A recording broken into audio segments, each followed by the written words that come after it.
እንደምን አደራችሁ? እንደምን ሰነበታችሁ? እንደምን ከረማችሁ? እግዚአብሔር አምላካችን የተባረከ ይሁን። እንደገና እግዚአብሔርን እንድናመልክ ጌታ እግዚአብሔር ይህንን አዲስ የትንሣኤ ማለዳ ከብዙ ነገር ነጥቆ ስለሰጠን ክብር ለሱ ይሁን። በጣም እድለኞች ነን። እግዚአብሔር ይመስገን።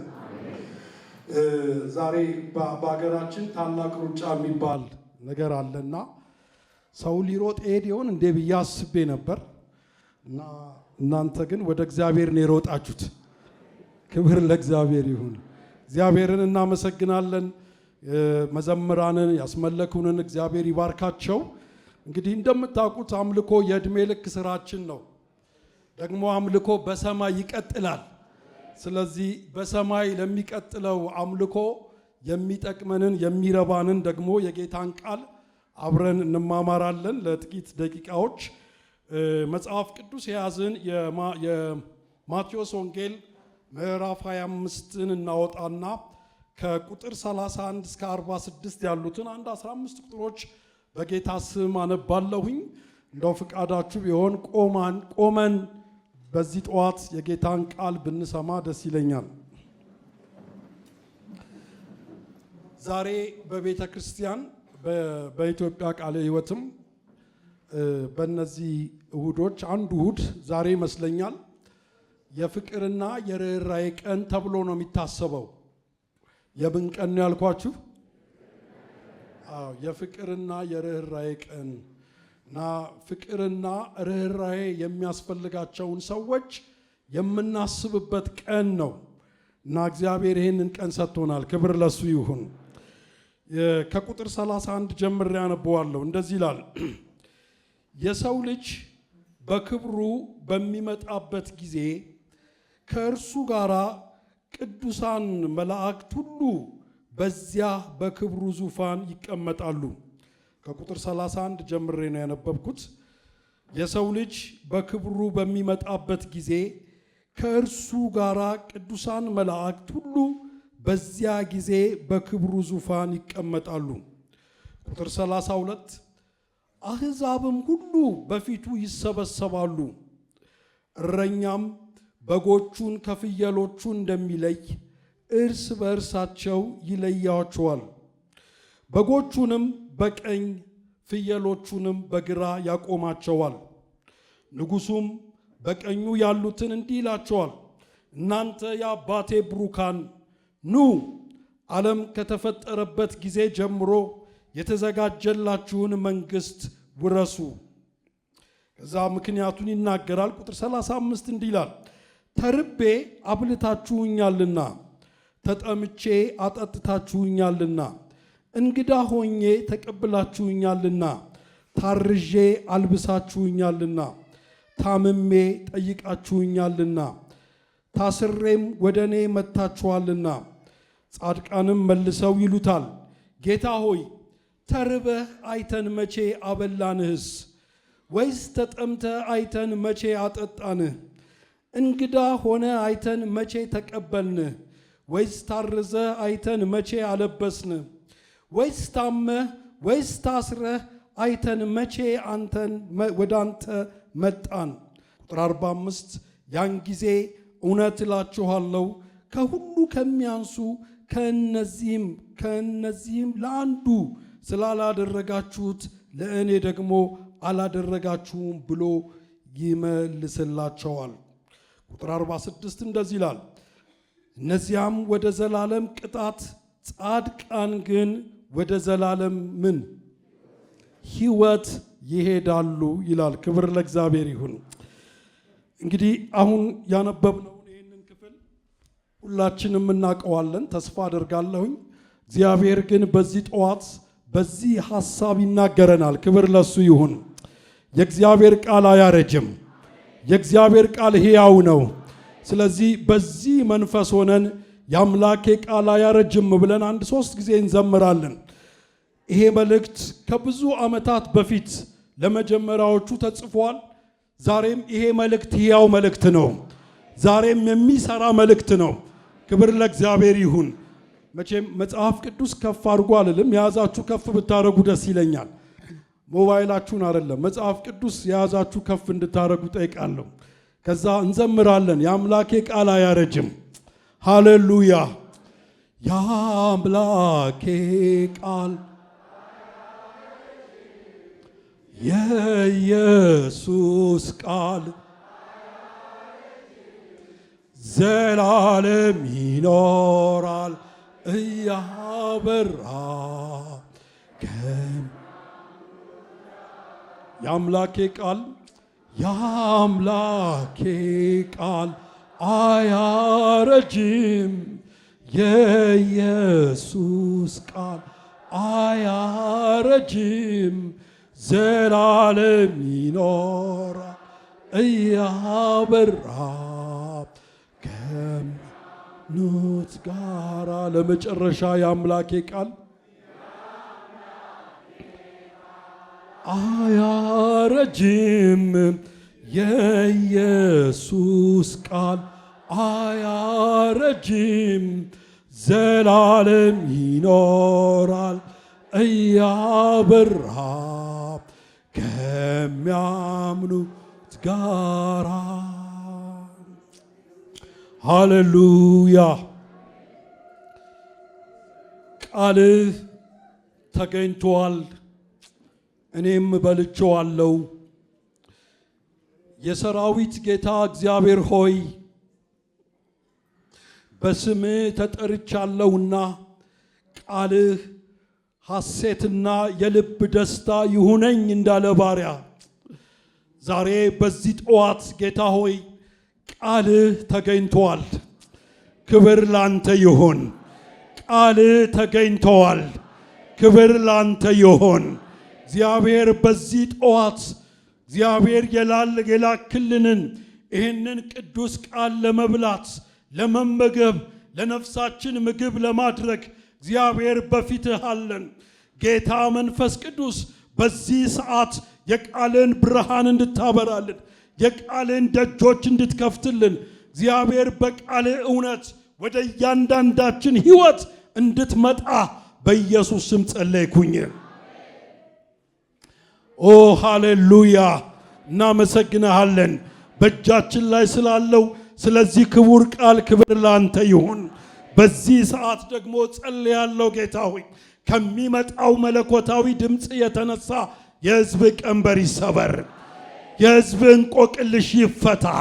እግዚአብሔር አምላካችን ሆይ በቅዱስ ቃልህ ልኮ ፈወሳቸው እንደሚል በዚህ ጠዋት ጌታ ሆይ ቅዱስ ቃልህን ልከ እንድትፈውሰን እግዚአብሔር ሆይ ከመጣንበት የሕይወት ጥያቄ ጋር እንዳንሄድ ጌታ ሆይ አቤቱ ቃልህ በአድራሻችን እንዲያገኘን በኢየሱስ ስም ጸለይኩኝ። ተመስገን። ሁሉ ላንተ ክብር ይሁን። እናመሰግንሃለን።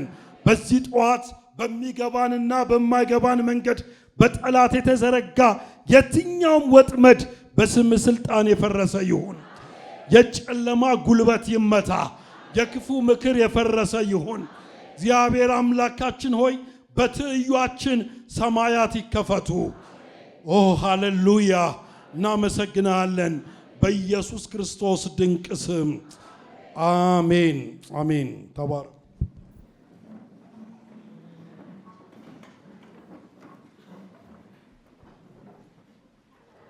ከጸሎት በፊት ያነበብኩት ይሄ ክፍል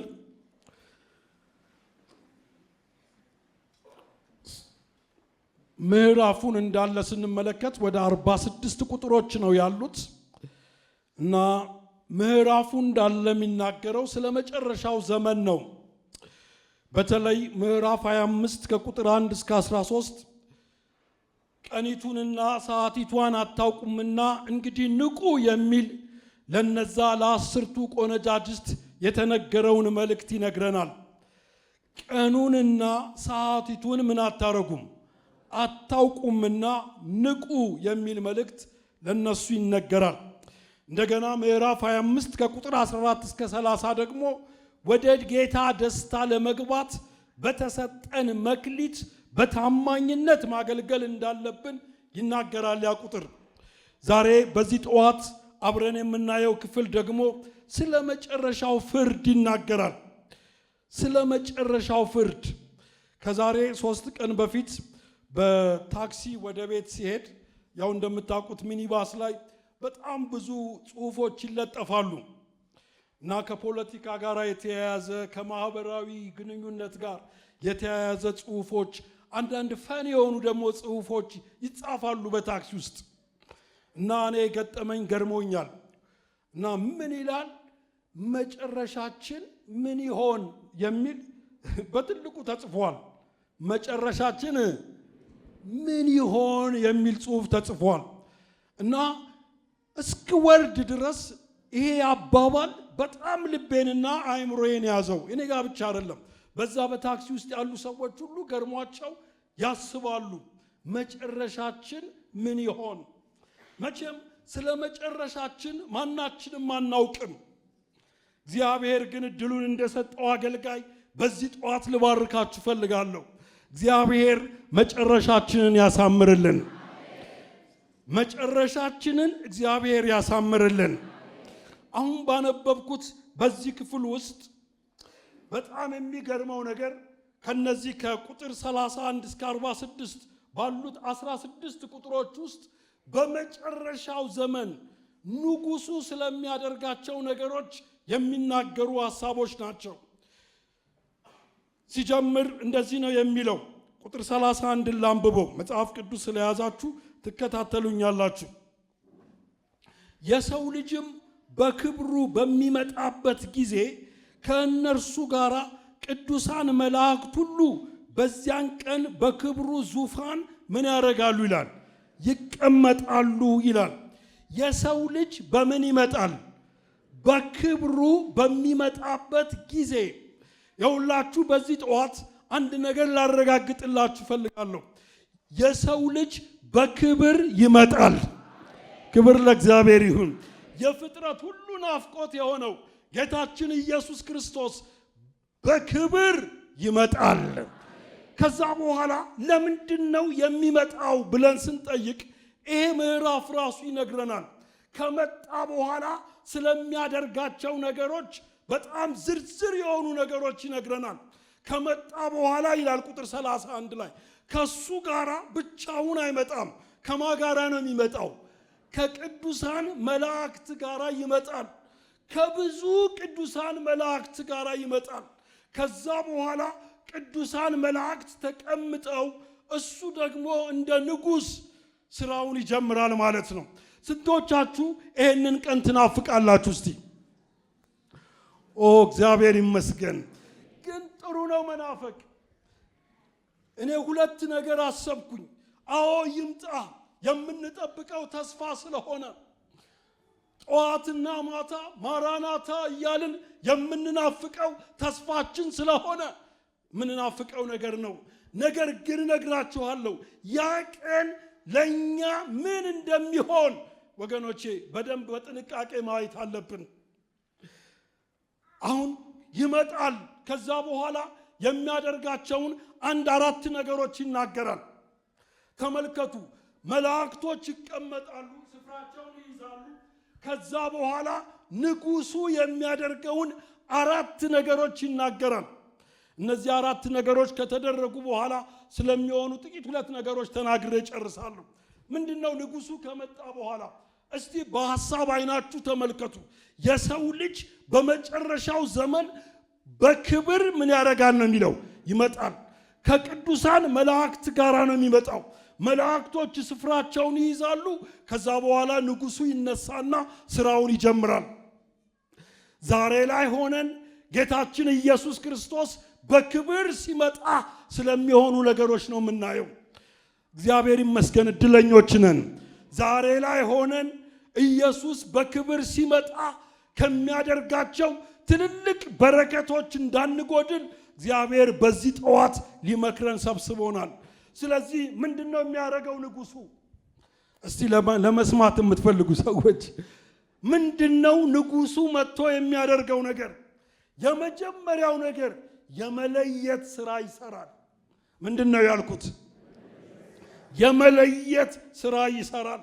ይህንን ቁጥር 32 ላይ እንደዚህ ይላል፣ እረኛውም በጎቹን ከፍየሎች እንደሚለይ እርስ በርስ ምን ያረጋቸዋል? ይለያቸዋል ይላል። ስለዚህ የመጀመሪያ ተግባሩ ወገኖቼ የመለየት ተግባር ነው።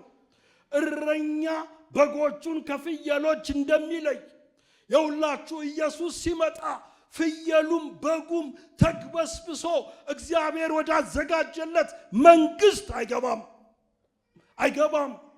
ስለዚህ ከመግባቱ በፊት የሰው ልጅ ዓለም ከመፈጠሩ በፊት ወዳዘጋጀለት መንግስት ወደ ዘላለም ሕይወት ከመግባቱ በፊት ንጉሱ የሚያደርገው የመጀመሪያው ሥራ በቅዱሳን መላእክት ፊት ይቆምና የመለየት ሥራ ይሰራል። ምንድነው የሚለየው? መጽሐፉ በግልጽ ይነግረናል። የሚለየው ምንድነው? በጎቹን ከምን ይለያል ይላል? አይሰማኝም። ከፍየሎቹ ይለያል። በጎቹን ከፍየሎቹ ይለያል። እንክርዳዱን ከስንዴ ይለያል። ምርቱን ከገለባው ይለያል። የከበረውን ከተዋረደው ምን ያደርጋል? ይለያል። እኔ ይህንን ክፍል ሳነብ ገርሞኛል። ይህንን የመለየት ሥራ እግዚአብሔር ለቤተ ክርስቲያን አልሰጠም። ለምን ብትሉ ከባድ ስለሆነ ማን ፍየል ማን በግ እንደሆነ፣ ማን ስንዴ ማን እንክርዳድ እንደሆነ፣ ማን የተዋረደ ማን የከበረ እንደሆነ የሚያውቅ የሰራዊት ጌታ እግዚአብሔር ብቻ ነው። አሁን ይህን ጥያቄ ለእናንተ ልጠይቅ።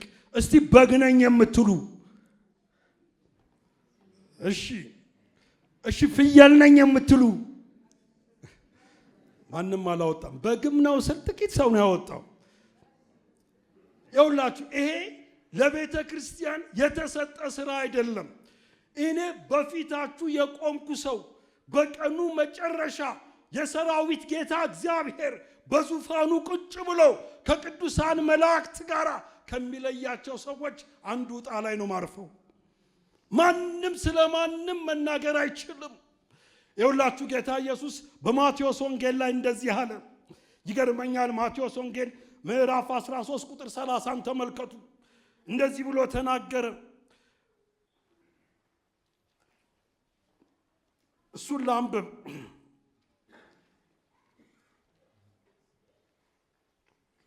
ምን አለ?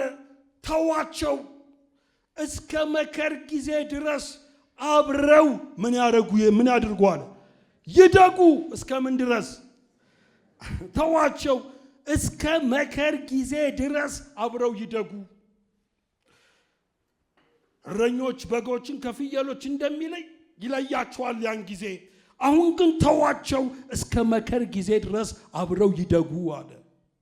ይደጉ አብረው። አዎ ተተክለዋል፣ ስር ሰደዋል፣ አድገዋል፣ አብበዋል። ስለዚህ አታቋቸውም። ተዋቸው አብረው ምን ይሆኑ አለ? ይደጉ አለ። ይደጉ፣ አብረው ይደጉ። እንደውም እንደዚህ የሚል ቃል እናያለን። ማቴዎስ ወንጌል ምዕራፍ 3 ቁጥር 12 ላይ መንሹም በእጁ ነው፣ አውድማውንም ፈጽሞ ያጠራዋል፣ ስንዴውንም በጎተራ ይከተዋል፣ ገለባውን ግን በማይጠፋ እሳት ምን ያደርገዋል ይላል? ይጥለዋል። እስከዛ ቀን ድረስ ግን ምን አድርጓቸው አለ? እስቲ ተዋቸው አለ። ተዋቸው። ቀን ይመጣል፣ ተዋቸው። እንደዚህ የበግ ለምድ ለብሰው እንክርዳድ ሆነው አይቀጥሉም። ቀን ይመጣል፣ ተዋቸው አለ። ያን ነገር ልንገራችሁ። ኢየሱስ ክርስቶስ በክብር በሚገለጥበት ጊዜ ወገኖቼ፣ አሁን እናንተ ቤተ ክርስቲያን ይሄንን የመለየት ሥራ አትችልም፣ ለመስራት አትችልም። ማበግ እንደሆነ ማፍየል እንደሆነ ማን እንክርዳድ እንደሆነ ማስንዴ እንደሆነ ማን የተዋረደ እንደሆነ ማን የከበረ እንደሆነ ይሄን አታውቅም። ነገር ግን በመጨረሻው ቀን ይገለጣል እና በዚህ ጊዜ ልንገራችሁ አንዳንድ ነገር። ይህ እረኛ በምንለብሰው ልብስ አይታለልም። የበግ ለምድ ስለለበስን አይ በግ ነው ብሎ አያታልለንም። ሰውነታችንን እንደ ዳሶ እንደ ኤሳው ልናታልለው አንችልም። በንግግራችን አናታልለውም።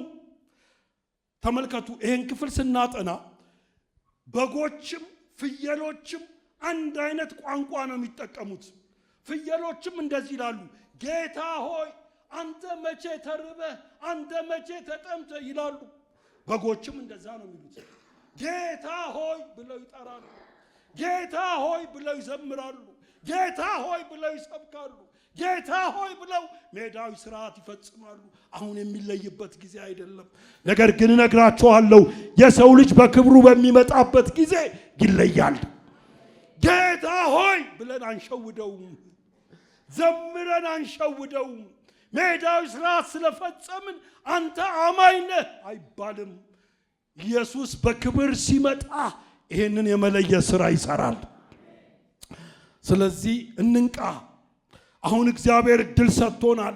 በእውነት ኢየሱስ በክብር በመጣ ጊዜ የኛ መስመር የኛ ቦታ የት ነው? ስለዚህ ኢየሱስ በክብር ሲመጣ የሚያደርገው የመጀመሪያው ስራ የመለየት ስራ ነው ብያችኋለሁ። ሁለተኛውን ልንገራችሁ። ከለየ በኋላ በጉንና ፍየሉን ከለየ በኋላ ስንዴውን ከገለባ ከለየ በኋላ የተዋረደውን ከከበረው ከለየ በኋላ ምርቱን ከገለባ ከለየ በኋላ ሁለተኛው ስራ ምንድነው መሰላችሁ? የሚገባቸውን ቦታ ይሰጣቸዋል። ምንድነው ያልኩት? ትክክለኛ የሆነ ቦታ፣ ትክክለኛ የሆነ ስፍራቸውን ይሰጣቸዋል። መጽሐፍ ቅዱስ እንደዚህ ይላል። ቁጥር 33ን ተመልከቱ።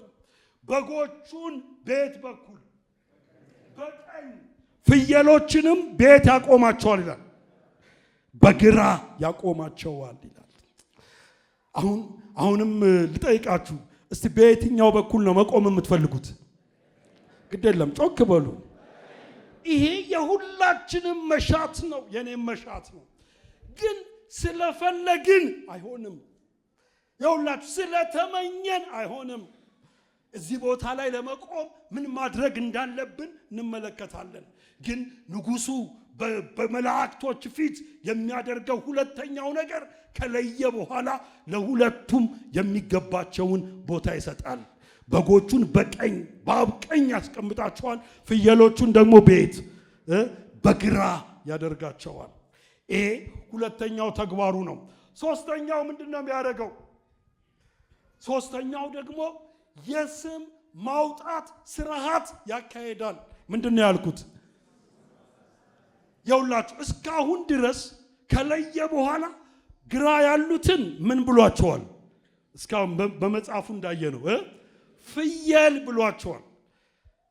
በቀኝ በኩል ያሉትን ደግሞ ምን ብሏቸዋል? በጎች ብሏቸዋል።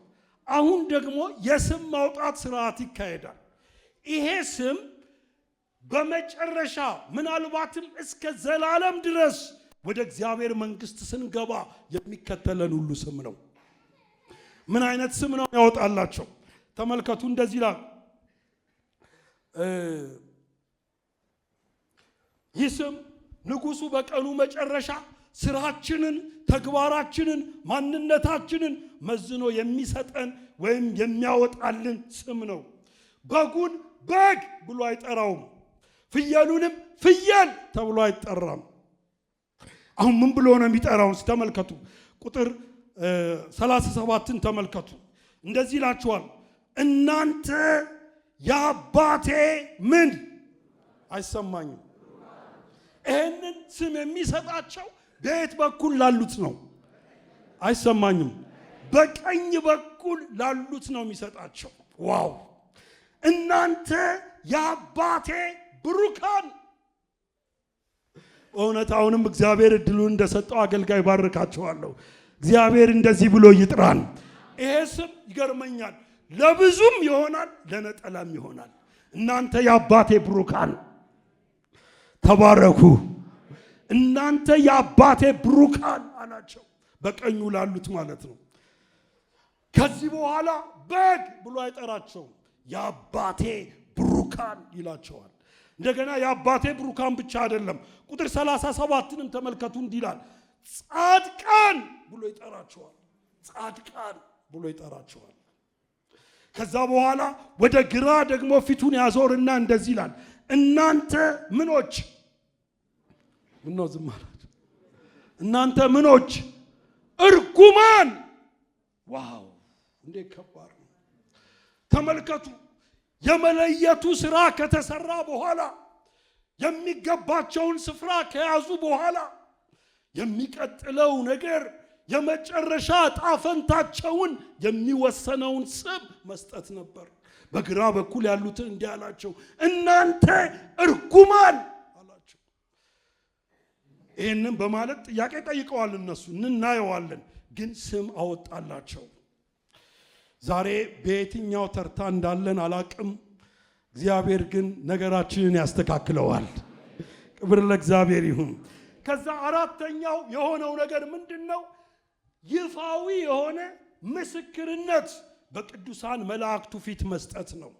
በቀኙ ያሉትን ለምን የአባቴ ብሩካን እንዳላቸው፣ ለምን ጻድቃን እንዳላቸው፣ ለምን ወደ ተዘጋጀላችሁ መንግስት ግቡ እንዳላቸው ይፋዊ የሆነ ምስክርነት ይሰጣል። በግራም ያሉትን እናንተ እርጉማን ለሰይጣንና ለመላእክቱ ወደ ተዘጋጀው ወደ እሳት ግቡ ያለበትን ምክንያት ይመሰክራል። ተመልከቱ፣ ምስክርነቱ ምንድነው? ቁጥር 34 ጀምሬ ኑ እናንተ ዓለም ከተፈጠረበት ጊዜ ጀምሮ የተዘጋጀላችሁን መንግስት ምን አድርጉ አለ? ውረሱ። ቁጥር 46 ላይ ደግሞ እንዲህ ይላል። አሁን ለጻድቃን ነው የሚናገረው፣ በቀኝ በኩል ላሉት። ጻድቃን ግን ወደ ዘላለም ሕይወት ይሄዳሉ ይላል። ምክንያቱም ሲናገር እንዲህ ይላል፣ ዋናውን ነገር ዋናውን ተልኮ ሰርታችኋል ይላችኋል። እና ይዘረዝርላችኋል። እንደዚህ ይላችኋል፣ ተርቤ ምን አድርጋችሁኛል? ይኸውላችሁ እኔ የምለውን ከኔ በኋላ ያለውን እናንተ እንድትሉ ፈልጋለሁ። ተርቤ አብልታችሁኛል፣ ተጠምቼ አጠጥታችሁኛል፣ እንግዳ ሆኜ ተቀብላችሁኛል፣ ታርዤ አልብሳችሁኛል፣ ታምሜ ጠይቃችሁኛል፣ ታስሬ ወደ እኔ ምን አድርጋችኋል? መጥታችኋልና ይላል። ይህንን እግዚአብሔር የሚመሰክረው በቀኙ ላሉ ለጻድቃኖች ነው። ይህንን እሱ የሚመሰክረው የአባቴ ብሩካን ብሎ ለሰየማቸው ነው የሚመሰክረው። ቆይ ለምንድነው እኛ የጸደቅነው? ለምንድነው እኛ የአባቴ ብሩካን የተባልነው ብለው ሲጠይቁት እሱ የመለሰላቸው መልስ ይህንን ነው። ጻድቃንም መልሰው ይላል፣ እንደዚህ ይላል። ጻድቃንም መልሰው ይሉታል፣ ጌታ ሆይ ተርበህ አይተን መቼ አበላን? ተጠምተህ አይተን መቼ አጠጣን? እንግዳ ሆነ አይተን መቼ ተቀበልን? ወይስ ታርዘህ አይተን መቼ አለበስን? ወይስ ታመህ ወይ ታስረህ አይተን መቼ ወደ አንተ መጣን ብለው ይጠይቁታል። መቼ ነው አንተ ታመህ እንደዚህ ያደረግነው? ታስረህ የጠየቅን? ታርዘህ ያበላን? ተቸግረህ የጠየቅን መቼ ነው ብለው ይጠይቁታል። የሱ መልስ እንደዚህ የሚል ነው። ተመልከቱ ቁጥር 33 ላይ ይቅርታ፣ እዛው ቁጥር ላይ እንደዚህ ይላቸዋል። ጻድቃንም መልሰው ይሉታል፣ ጌታ ሆይ ተርበህ አይተን መቼ አበላን? ወይስ ተጠምተህ አይተን መቼ አጠጣን? እንግዳ ሆነ አይተን መቼ ተቀበልን? ወይስ ታስረህ አይተን መቼ አለበስን? ወይስ ታመህ ወይስ ታስረህ አይተን መቼ ወደ አንተ መጣን ይሉታል። የጌታ መልስ እንደዚህ የሚል ነበረ በአጭር ቃል። ቁጥር 37 እና 40 ላይ እንዲህ ይላቸዋል። ንጉሡ መልሶ እውነት እላችኋለሁ ከሁሉ ከሚያንሱ ከነዚህ ወንድሞች ለአንድስ እንኳን ስላደረጋችሁት ለማን አድርጋችኋል? ለእኔ አድርጋችኋል። መቼ ነው ወደ አንተ የመጣ ነው ብለው ሲጠይቁት ወደ እኔ የመጣችሁት ወደ እነርሱ የሄዳችሁ ቀን ነው አይደለም የሚለው። እንደሱ እኮ ነው የሚላቸው። እነርሱ ያየነ መቼ ነው ብለው ሲጠይቁት ወደ እነሱን ያያችሁ ቀን ነው የሚላቸው። እነርሱን ያገለገላችሁ ቀን እኔን ምን አድርጋችሁኛል? አገልግላችሁኛል።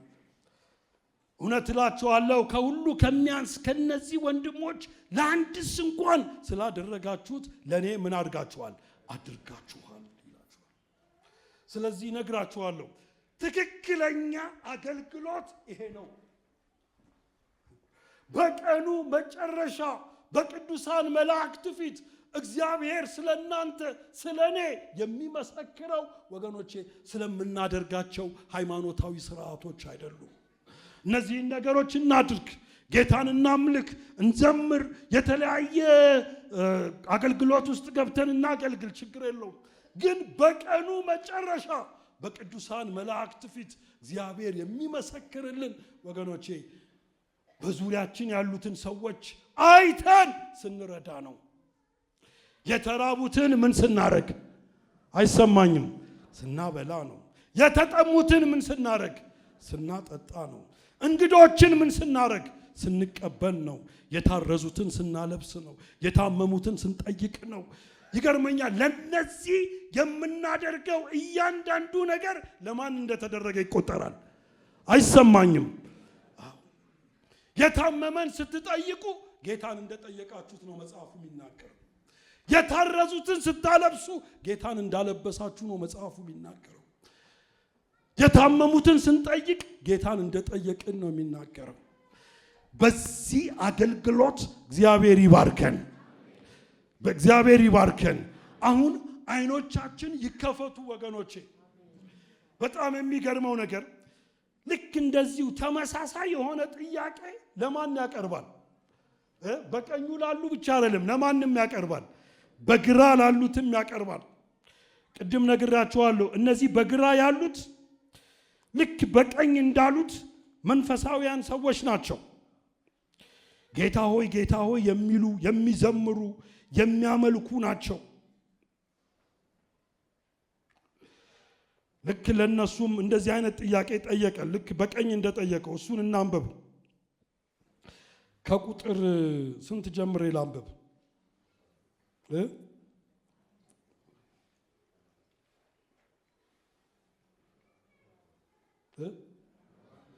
ከቁጥር 41 ልጀምር። በጣም ጎበዝ ተከታታዮች ናቸው። በዚያን ጊዜ ይላል በግራው ያሉትን ደግሞ ይላቸዋል፣ እናንተ እርጉማን ለሰይጣንና ለመላእክቱ ወደ ተዘጋጀላችሁ ወደ ዘላለም እሳት ምን በሉ ይላቸዋል፣ ግቡ ይላቸዋል። ይገርመኛል። የመጨረሻ ዕጣ ፈንታችን የሚወሰነው በዚህ አገልግሎት ነው ማለት ነው። እና ቁጥር 46 ላይ እንደዚህ ይላቸዋል፣ ተርቤ ምን አላረጋችሁኝም? አላበላችሁኝም። ተጠምቼ አላጠጣችሁኝም። እንግዳ ሆኜ አልተቀበላችሁኝም። ታርዤ አላለበሳችሁኝም። ታምሜ ታስሬ አልጠየቃችሁኝም። እነርሱም ደግሞ ይመልሱና ጌታ ሆይ ተርበህ ወይስ ተጠምተህ ወይስ እንግዳ ሆነ ወይስ ታርዘ ወይስ ታመ ወይስ ታስረ መቼ አይተን? እስቲ መቼ አይተን ምንድን ነው ያሉት? የነሱ አይገርምም? ምንድን ነው ያሉት? አላገለገልንህም። ለካ አገልግሎት እንደሆነ ያውቃሉ ማለት ነው። የተራበን ማብላት ጌታን ማገልገል እንደሆነ ያውቃሉ። የተጠማን ማጠጣት ማገልገል እንደሆነ ጌታን ያውቃሉ። ግን አሉት መቼ ነው አላገለገልንህም ይሉታል። ያን ጊዜ እውነት እውነት እላችኋለሁ ከሁሉ ከሚያንሱ ከነዚህ ለአንዱ ስላላደረጋችሁት ለኔ ደግሞ አላደረጋችሁም ብሎ ይመልስላቸዋል። እነዚህም ወደ ዘላለም ቅጣት፣ ጻድቃንም ወደ ዘላለም ሕይወት ምን ያደርጋሉ ይላል? ይሄዳሉ ይላል። ክብር ለእግዚአብሔር ይሁን። ስለዚህ የሁለቱም ዕጣ ፈንታ የሚወሰነው በምንድነው ብትሉ ወገኖቼ በግና ፍየል በመሆናቸው አይደለም። የሁለቱም ዕጣ ፈንታ የሚወሰነው በዙሪያቸው ያሉትን ችግርተኞችን፣ የተራቡትን፣ የተጠሙትን፣ የታረዙትን፣ ምስኪኖችን በመርዳት ነው የሚወሰነው። በእውነት እግዚአብሔር እድሉን እንደሰጠው አገልጋይ ባረካችኋለሁ። በቀኙ በኩል እግዚአብሔር ያደርገን። እግዚአብሔር በቀኑ መጨረሻ የአባቴ ብሩካን ይበለን። ግን እንዲህ እንድንባል ምንድነው የሚያስፈልገን? ጌታ ሆይ ማለት ነው አይደለም። ሜዳዊ ስርዓት መፈጸም ነው አይደለም። በየሳምንቱ ቤተክርስቲያን መምጣት ነው አይደለም። በቀኑ መጨረሻ በቅዱሳን መላእክት ፊት የአባቴ ብሩካን ወደ ተዘጋጀላችሁ መንግስት ግቡ የሚያሰኘን አንድ ነገር ነው። በዙሪያችን ያሉትን ሰዎች ማየታችን፣ የታመሙትን መጠየቃችን፣ የታረዙትን ማልበሳችን፣ የተጠሙትን ማጠጣታችን፣ በነሱ ጉድለት በነሱ ባዶነት መቆማችን ነው። ይሄንን ማድረጋችን ወገኖቼ ማንን ማገልገል ነው ይላል መጽሐፍ ቅዱስ? አይሰማኝ? ጌታን ማገልገል ነው። ጌታን ማገልገል ነው። እንደዚህ አይነት ልብ እግዚአብሔር ይስጠን። እንዲህ አይነት ልብ እግዚአብሔር ይስጠን። የሁላችሁ በቀኑ መጨረሻ የሰው ልጅ በክብር ሲመጣ በቅዱሳን መላእክት ፊት የመለየት ሥራ ይሰራል። ስም የማውጣት ሥራ ይሰራል። ቦታችንን ያስይዘናል። በመጨረሻ ደግሞ እንደዚህ ብሎ ይናገራል። ተመልከቱ ቁጥር 31 ላይ ያለውን ቃል ድገመው። ምንድነው የሚለው? ቁጥር 31 ላይ የሰው ልጅ በክብሩ በሚመጣበት ጊዜ ከእርሱ ጋር ቅዱሳን መላእክት ሁሉ በዚያን ጊዜ በክብሩ ዙፋን ይቀመጣሉ። ሕዝቡም ሁሉ በፊቱ ይሰበሰባል። እረኞችም በጎችን ከፍየሎቹ እንደሚለይ እርስ በርሳቸው ይለያቸዋል። ከዛ በኋላ ቁጥር 33 ላይ በጎቹን እንደዚህ ይላቸዋል፣ በቀኙ ፍየሎችን በግራም ያቆማቸዋል። ንጉሡም በጎቹን ያሉትን እንዲህ ይላቸዋል፣ እናንተ የአባቴ ብሩካን ኑ፣ ዓለም ከተፈጠረ ጊዜ ጀምሮ የተዘጋጀላችሁን መንግስት ምን አርጉ? ይገርመኛል። እግዚአብሔር ያዘጋጀው መንግስት ዓለም ከመፈጠሩ በፊት ነው። ለእያንዳንዳችን እግዚአብሔር ያዘጋጀው መንግስት አለ። ክብር ለእግዚአብሔር ይሁን። በቀኑ መጨረሻ በቅዱሳን መላእክት ፊት ሕዝቡ ተሰብስቦ እንደዚህ ይላል ጌታ ኢየሱስ በቀኙ የቆሙትም እናንተ የአባቴ ብሩካን። ይሄ እንዴት ደስ ይላል!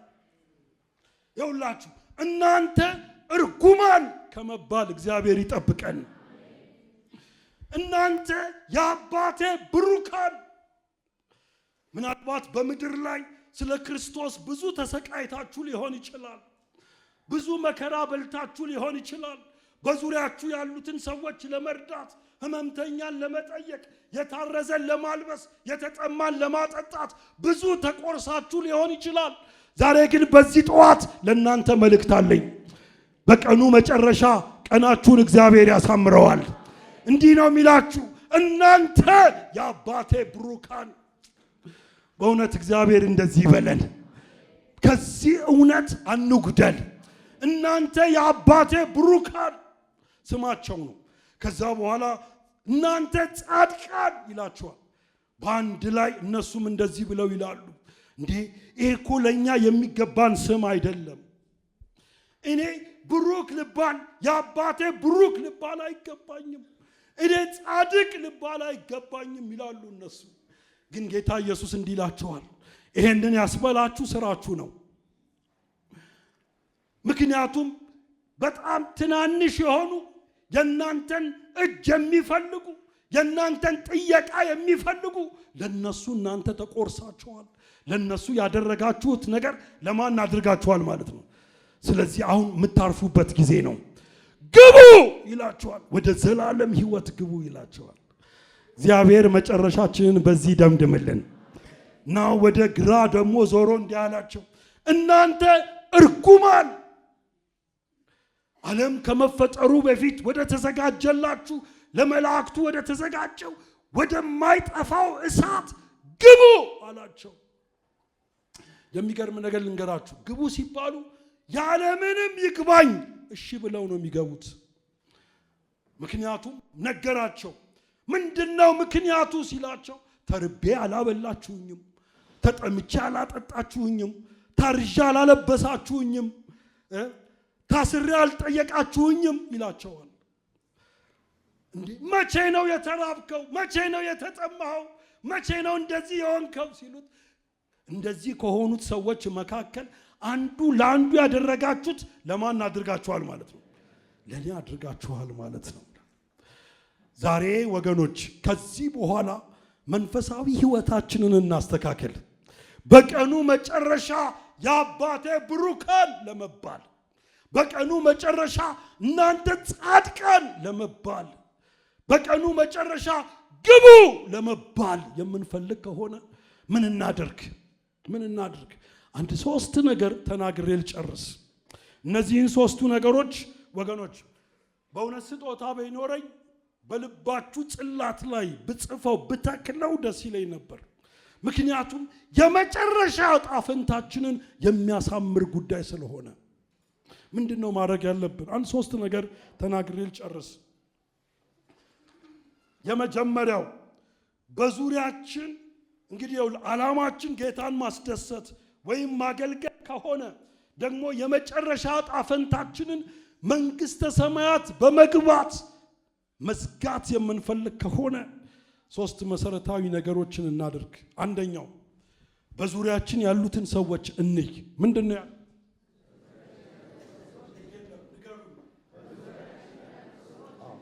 እነዚህ በቀኝ ያሉ ሰዎች የተመሰገኑበት አንዱ ምክንያት እነሱ ባይገባቸውም በዙሪያቸው ያሉትን ሰዎች ይመለከቱ ነበር። በእነዚህ ከ37 እስከ 40 ባለው ሶስት ቁጥሮች ውስጥ ለስድስት ጊዜ ነው እንደዚህ የሚላቸው። መቼ አየን ይላሉ እነሱ። እሱ ደግሞ አይታችኋል ይላቸዋል። ይኸውላችሁ በዙሪያችን ያሉትን ሰዎች እንይ። እግዚአብሔር አይኖቻችንን ይክፈትልን። በዙሪያችን ምን አይነት ሰዎች አሉ?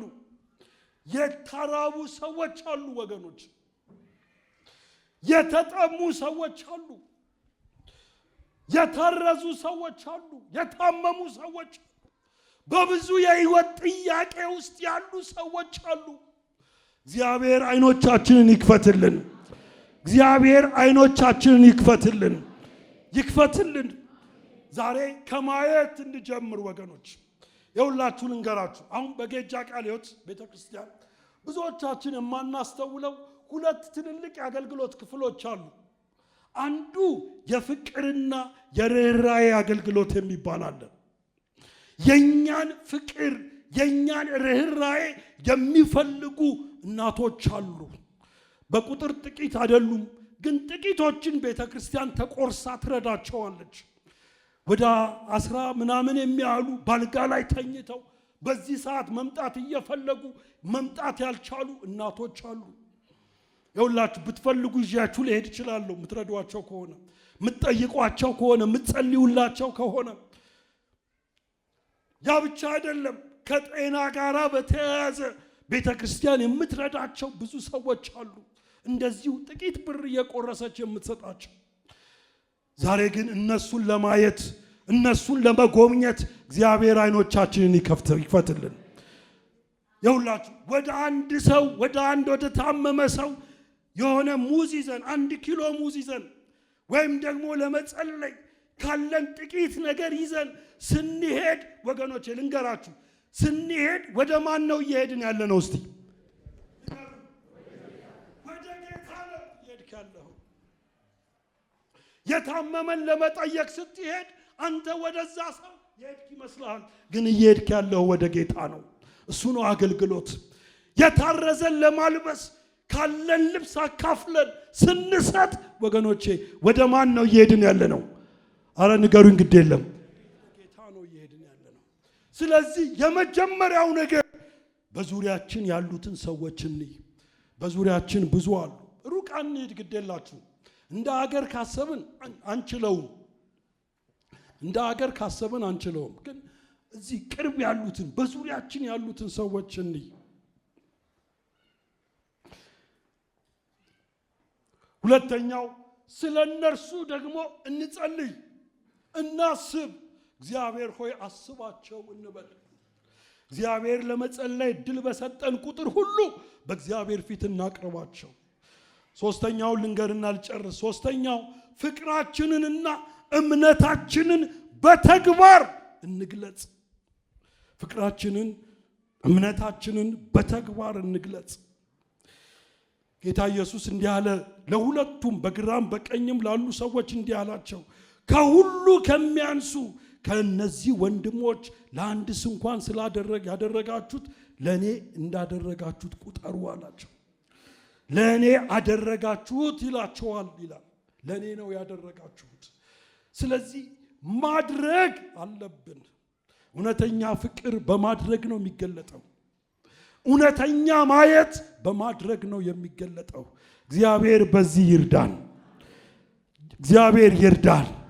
የሁላችሁ ቅድም እንዳልኩት በጤናና ማማከር የሚረዱ አሉ፣ በፍቅርና ርህራሄ የሚረዱ አሉ። ማለት ብዙ ነገራችንን አይፈልጉም። ቢያንስ እንደው በወር 10 ብር ቸገራለሁ የሚል ሰው በወር 10 ብር ቸገራለሁ የሚል ሰው እኔ ፊቴን ወደሱ ነው ማዞረው አለ። ምን ቸገር አይመስለኝም። እሱን ለመጠየቅ ሄዳለሁ ማለት ነው። ስለዚህ እግዚአብሔር ከሰጠን ነገር ለነዚህ ሰዎች እንቆረስ። ይኸውላችሁ ኮሚቴ አለ፣ የፍቅርና የርህራሄ ኮሚቴ አለ። እንደገና ደግሞ የጤናና ማማከር ኮሚቴዎች አሉ። እነበላቸው አሉ፣ እዚህ እነ የኑ አሉ፣ ሌሎችም አሉ። እነ ለገሰ ጣፋ አሉ። ምጣቋቸው ከሆነ ጠይቋቸው፣ ስለነሱ ጸልዩ። ፍቃደኛ ከሆናችሁ ቤታቸው ሄደን እናስጎበኛቸዋለን። እነዚህ እንግዲህ የተገለጡ ናቸው። ደግሞ ያልተገለጡ በጣም ብዙ ሰዎች አሉ። እኔ አንዳንድ ጊዜ ይገርመኛል። አጠገባችን ያለውን ሳናጠላ ሩቅ ሄደን ብዙ ነገር እናደርጋለን። አንድ ጊዜ አንድ የቤተ ክርስቲያን አባት የተናገሩትን ተናግሬ ልጨርስ። እዚህ መድረክ ላይ ሰውየው ቀኛዝማች ናቸው፣ በጃንሆይ ጊዜ ማለት ነው። እና በጣም ትልቅ ድግስ ይደግሱና የአካባቢ ሰው ሳይጠሩ ሩቅ አገር ሄደው ሩቅ ሰፈር ሄደው ብዙ ሰው ይጠራሉ።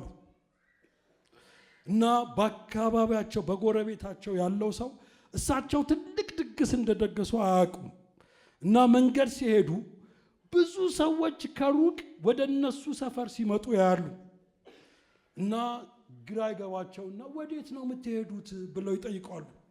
እና እንደዚህ ይሏቸዋል፣ እንዴ አልሰማህም እንዴ ጎረቤት ቀኛዝማች ከላይ ትልቅ ድግስ ደግሶ እኮ ጠርቶን ነው ብለው ይላሉ። ማን አልተጠራም? አጠገባቸው ያለው ሰው አልተጠራም። እና ቀኛዝማች በር ላይ በጣም ረጅም ዛፍ አለ፣ ትልቅ ረጅም ዛፍ። ታውቃላችሁ ረጅም ዛፍ ጥላ የሚሰጠው የት ሄዶ ነው? ርቆ ነው የሚሰጠው። ረጅም ዛፍ አይታችሁ እንደሆነ ጥላው እዛ ነው፣ አጠገቡ ያለውን ጥላ አይሰጥም። እና ሰውየው እንደዚህ አሉ፣ ቀኛዝማችና አጠገቡ ያለው ዛፍ አንድ ነው። ጥላ የሚሰጠው ሩቅ ነው እንጂ አጠገቡ ያለውን አይሰጥም አሉ። እንደሱ አንሁን ወገኖች።